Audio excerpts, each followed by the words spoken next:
अस्सलाम वालेकुम, welcome back to Direct impact.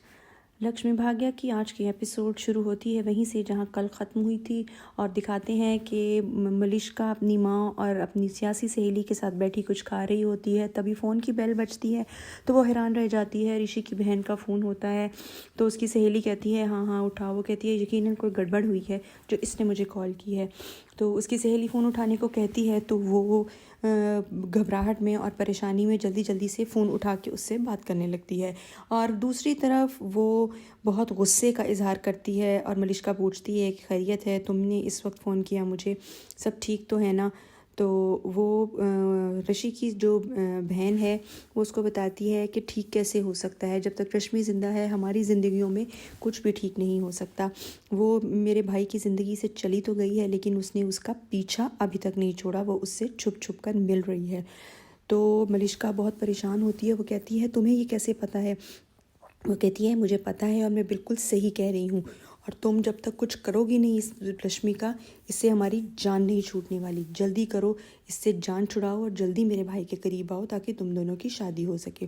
Malishka कहती है तुम मुझे बताओ तो सही कि तुम्हें किसने कहा है कि वो दोनों अभी भी मिल रहे हैं और एक दूसरे के करीब हैं।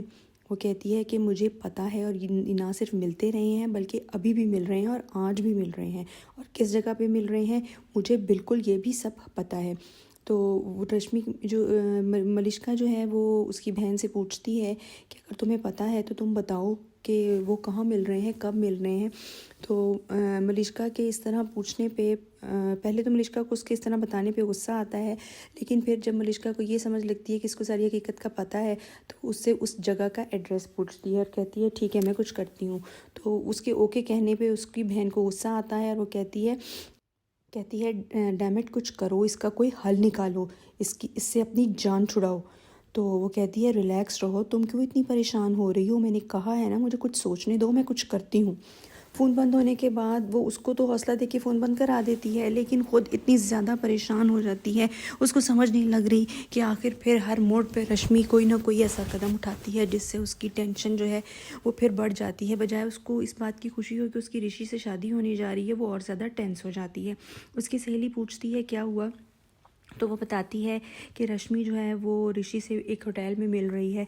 तो उसकी फ्रेंड जो है वो भी शॉक रह जाती है, उसको भी बहुत ज़्यादा गुस्सा आता है कि हम जितना इनको दूर करने की कोशिश कर रहे हैं और ये दोनों हैं कि एक दूसरे के करीब आते जा रहे हैं, लेकिन वो एक खौफनाक किस्म की बहुत क्रिमिनल माइंडेड खातून है। वो सोच लेती है कि अब हमें आगे क्या करना है। तो जैसे ही वो मुस्कुराते हुए मलिश्का की तरफ देखती है, मलिश्का भी उसी की तरह क्रिमिनल माइंडेड खातून है, वो भी फ़ौरन उसका माइंड रीड कर जाती है और कहती है कि यानी कि अब हम वही करेंगे जो हमने उस रात किया था। तो उसकी सहेली कहती है कि तुम कितनी जीनियस हो, तुम माइंड रीड करती हो। वो कहती है हाँ इसलिए कि हम दोनों का माइंड एक जैसा है, कहने का मतलब है दोनों क्रिमिनल माइंडेड हैं। तो वो तस्लीम कर रही है कि हम दोनों एक जैसी सोच रखते हैं और अब हम दोनों मिलकर फिर एक तबाही लाने की कोशिश करेंगे। तो वो कहती है इस दफ़ा अब हम जो करेंगे इससे रश्मि से हमारी जान हमेशा के लिए छूट जाएगी। तो मलिश्का कहती है कि ये तो बहुत अच्छी बात है, अब हम ज़रूर कोई ऐसा बड़ा काम करेंगे जिससे रश्मि जो है उसको समझ लग जाएगी कि उसका किससे पाला पड़ा है। वो कहती है कि रश्मि को सबक सिखाने का मौका इससे अच्छा और हमें नहीं मिलेगा। पिछली दफ़ा तो उसने अपनी आंखों से देखा था ना, इस दफ़ा वो अपनी आंखों से देखेगी भी और हर वो चीज़ जो हम उसको सुनाना चाहेंगे वो अपने ही कानों से वो तमाम चीज़ें सुनेगी भी। दूसरी तरफ नीलम जो है वो अपने लॉकर से पैसे निकालती है और क्योंकि पिछले एपिसोड में हमने देखा था कि वो किसी को कॉल कर रही है और अब वो पैसे निकाल के अपने लॉकर से तो अपने पर्स में रखती है, और यकीनन कुछ इसने ऐसी प्लानिंग की है जो रश्मि को रास्ते से हटाएगी। तो अब ये किसी से मिलने जा रही है और पैसे निकाल के अपने पर्स में रखने के बाद ये सोचती है कि बस अब जल्द अज जल्द मुझे मलिश्का और ऋषि की शादी करानी है और यही मेरा सबसे इम्पॉर्टेंट और सबसे अहम काम है जो मुझे अब सबसे पहले करना है। इसके बाद दिखाते हैं कि जी वो घर से चली जाती है और दूसरी तरफ दिखाते हैं ऋषि होटल पहुंचता है, और जैसे ही ऋषि उस होटल की रिसेप्शन पे आता है तो देखता है कि वहाँ पे थोड़ा सा रश है और एक लड़की के चिल्लाने की आवाज़ें आ रही होती हैं और लोग उसको सजेस्ट कर रहे होते हैं और पूछ रहे होते हैं कि क्या उसको ज़्यादा चोट लगी है। अगर बहुत ज़्यादा चोट लगी है तो हॉस्पिटल पास है, हम ले जाते हैं। ऋषि जब देखता है तो वो मलिष्का होती है और शो ये करती है कि शायद उसके पाँव पे बहुत ज़्यादा ही कोई चोटें लग गई हैं, मूंछ वगैरह आ गई है और अब शायद उसकी टांग जो है वो इतनी दुख रही है कि उससे चला भी नहीं जा रहा। और वो इस बहाने ऋषि के गले में लटक जाती है और ऋषि को कहती है कि मुझसे तो चला भी नहीं जा रहा, प्लीज़ मैं इतनी जल्दी मूव नहीं कर सकती, हम थोड़ी देर यहीं बैठ जाते हैं। तो वो ऋषि उसको वहाँ से उठाता है और वो छिपकली की तरह ऋषि के साथ चिपकी हुई है और ऋषि उसको पकड़ के सोफ़े तक ले जाता है। तो वो अपने सहारे हिलना भी नहीं चाह रही होती क्योंकि उसने दिखाना है ये सब कुछ रश्मि को, और वो लटकती लटकती सोफ़े तक पहुंचती है। ऋषि उसको वहाँ पे आराम से बिठा देता है। तो फिर वो आप जिस तरह कि आप जानते हैं कि वो मैनिपुलेशन की मास्टर है, वो ऋषि से पूछती है कि तुम यहाँ पे कैसे आए, तुम तो किसी बिज़नेस मीटिंग के सिलसिले में गए थे। तो ऋषि को समझ नहीं आ रही होती कि उसको क्या जवाब दे। सोचता है कि रश्मि आने वाली है, मैं उसको क्या जवाब दूंगा। वो कहती है कि तुमने किसी से मिलना था, तुम खैरियत से यहाँ आए हो, क्या बात है, तुम्हें कोई काम है। तो ऋषि उसको कोई जवाब नहीं देता, टाल मटोल करता है। तो सोचती है कि मुझसे छुपा रहा है, शायद इसको मेरी उस दिन वाली धमकी जो है वो याद है और डरता मुझे बता नहीं रहा कि यहाँ पे उसने रश्मि को बुलाया है। तो कहती है कि ठीक है, कोई बात नहीं, तुम रिलैक्स रहो, अगर तुम नहीं शेयर करना चाहते कि तुम यहाँ किससे मिलने आए थे तो कोई बात नहीं, तुम बेशक ना बताओ, लेकिन इतना परेशान होने की, इतना टेंस होने की कोई ज़रूरत नहीं है, आराम से बैठो। तो ऋषि जो है वो उसको मलिष्का की बातों की तरफ उसका कोई ध्यान नहीं है, वो सिर्फ रश्मि के बारे में सोच रहा है कि वो आने वाली है। इधर दिखाते हैं जी, रश्मि जो है वो होटल के बाहर एक ऑटो में आती है और ऑटो से उतर के जैसे ही वो अंदर जाने लगती है तो वहाँ पे मलिष्का की सियासी सहेली जो है वो खड़ी है, वो उसको देख लेती है और उसको पता चल जाता है कि रश्मि जो है वो ऋषि से मिलने पहुँच गई है। वो अंदर एंटर होती है तो उसकी सहेली उसको फ़ोन करके बता देती है कि रश्मि जो है वो पहुंच चुकी है, वो अपना ड्रामा शुरू कर ले। रश्मि जब अंदर एंटर होती है, देखती है कि ऋषि के फादर कहीं भी नहीं है, वो उनको ढूंढने लगती है और जैसे ही उसकी निगाह मलिष्का पर पड़ती है जो कि सामने ही एक सोफ़े पे बैठी होती है और बैक साइड से देखती है, ऋषि की जैकेट नज़र आ रही होती है, तो वो उसकी पत्नी है। वो फ़ौरन आइडेंटिफाई कर लेती है कि इसके सामने ऋषि बैठा हुआ है। और दूसरा, ऋषि की सिर्फ आवाज़ सुनाई दे रही है, उसकी शक्ल नज़र नहीं आ रही है, उसकी सिर्फ पीछे से जैकेट नज़र आ रही है। और जैसे ही मलिष्का जो है वो देखती है कि रश्मि जो है वो उस जगह पे एंटर हो चुकी है, तो रश्मि जो है वो उसकी तरफ देख रही है। तो वो सुनती है कि ऋषि जो है वो उसके साथ बातें कर रहा है। वो पूछती है, तुमने क्या सोचा मेरे और अपने बारे में, घर वालों को क्या बताओगे। तो वो बताता है कि ऋषि आगे से बोल रहा है, आवाज़ ऋषि की आ रही है कि हाँ, मैं तुमसे प्यार करता था, मजबूरी में मुझे रश्मि से शादी करनी पड़ी, फिर मुझे उसके ऊपर तरस आने लगा कि वो एक यतीम औरत है, मतलब वो एक अनाथ है और उसकी चची का बिहेवियर उसके साथ बुरा है, तो अब मुझे उस पर तरस आता है, मैं उसे छोड़ नहीं सकता, लेकिन मैं तुमसे प्यार भी नहीं निभा पाया, मैं तुमसे शादी भी नहीं कर पाया, मैं अपने आप को बहुत ज़्यादा इस चीज़ का ज़िम्मेदार समझता हूँ, मुझे गिल्ट है। दूसरी तरफ दिखाते हैं आयुष और जो शालू हैं वो चाय पी रहे हैं एक कैफ़े पे खड़े और एक दूसरे से डिस्कस कर रहे हैं और ख़ुश हैं कि हमने उन दोनों को एक जगह मिलने के लिए बुला लिया है। तो उन दोनों का ख़्याल है कि अब यकीनन आगे सब कुछ अच्छा ही होगा और वो दोनों जो हैं वो एक दूसरे के साथ अपने सारे प्रॉब्लम्स जो हैं वो सॉर्ट आउट कर लेंगे। और आयुष जो है वो कहता है कि मेरा दिल कहता है कि ये दोनों एक दफ़ा फिर एक ज़रूर होंगे, इनके सारे प्रॉब्लम्स जो हैं वो एक दूसरे को ये बता देंगे, एक दूसरे के सामने आके इनसे रहा नहीं जाएगा और एक दूसरे के साथ पैशअप कर लेंगे। तो शालू कहती है कि भगवान करे ऐसा ही हो, हम तो चाहते हैं कि ये दोनों फिर से एक हो जाएं, हम इन दोनों को अलग अलग नहीं देख सकते और मैं चाहती हूँ कि मेरी दीदी की ज़िंदगी में फिर से खुशियाँ आए और फिर से जीजू के साथ रहने लगे। तो आयुष जो है वो भी अपने भाई के लिए कुछ इस किस्म की ही फीलिंग्स रखता है और वो ये सुन के बहुत खुश होता है और कहता है कि हाँ, मेरा भी कुछ ऐसा ही ख्याल है। लेकिन दूसरी तरफ जब रश्मि ऋषि के ज़ुबान से ये सुनती है कि वो उस पर तरस खा रहा था, उससे मोहब्बत नहीं करता, उसको बहुत दुख होता है और वो अपने ही दुख में खड़ी होती है। दूसरी तरफ दिखाते हैं नीलम एक बिल्डिंग के बाहर गाड़ी रुकवाती है, एक बिल्डिंग के बाहर आके गाड़ी में ही बैठी हुई है लेकिन अभी तक बाहर नहीं निकली।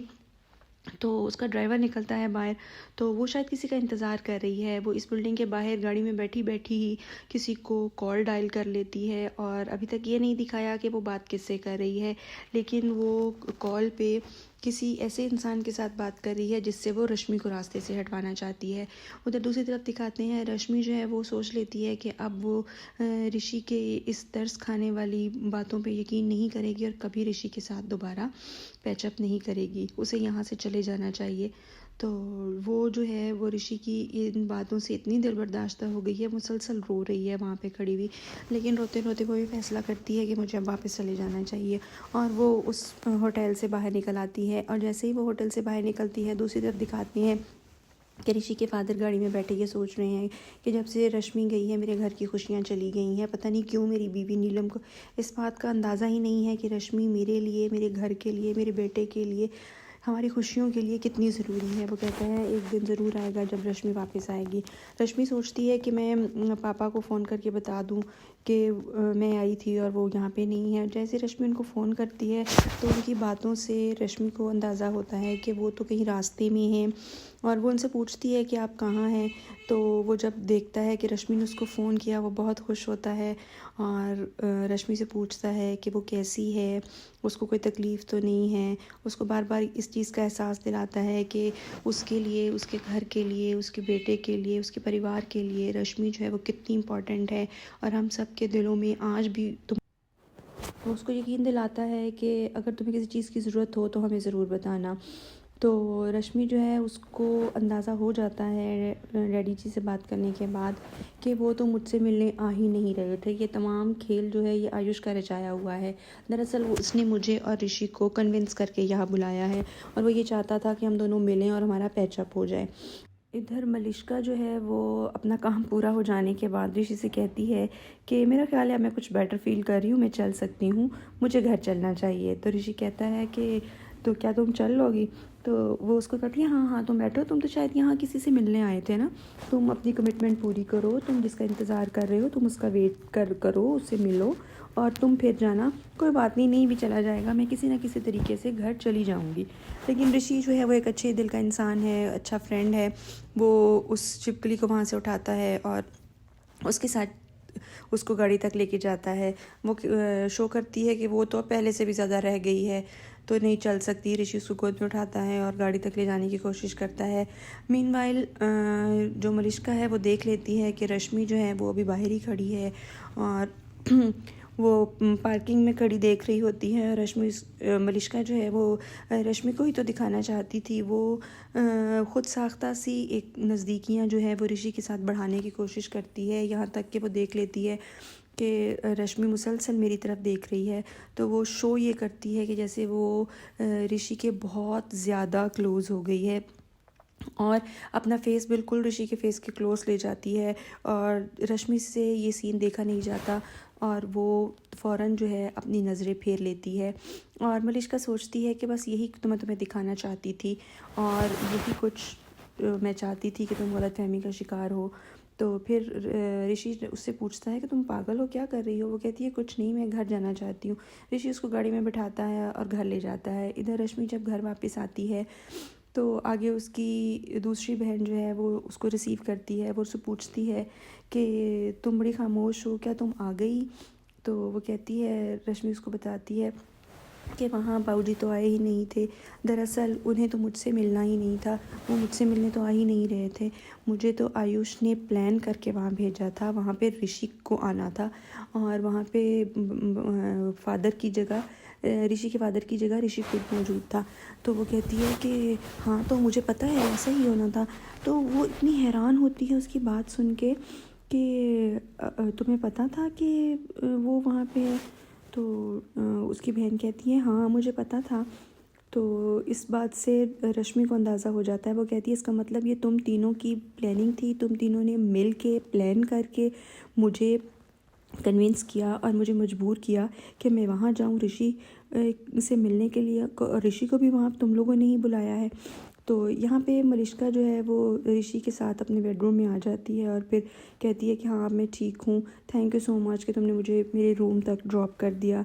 तो ऋषि जो है उसको उठा के चूँकि लेके आया, बैठ के वो थोड़ा सता रहा है, पानी पीने लगता है। तो उसको फिर रश्मि की दोबारा से याद आनी शुरू हो जाती है कि मैं तो उसको मिलने गया था।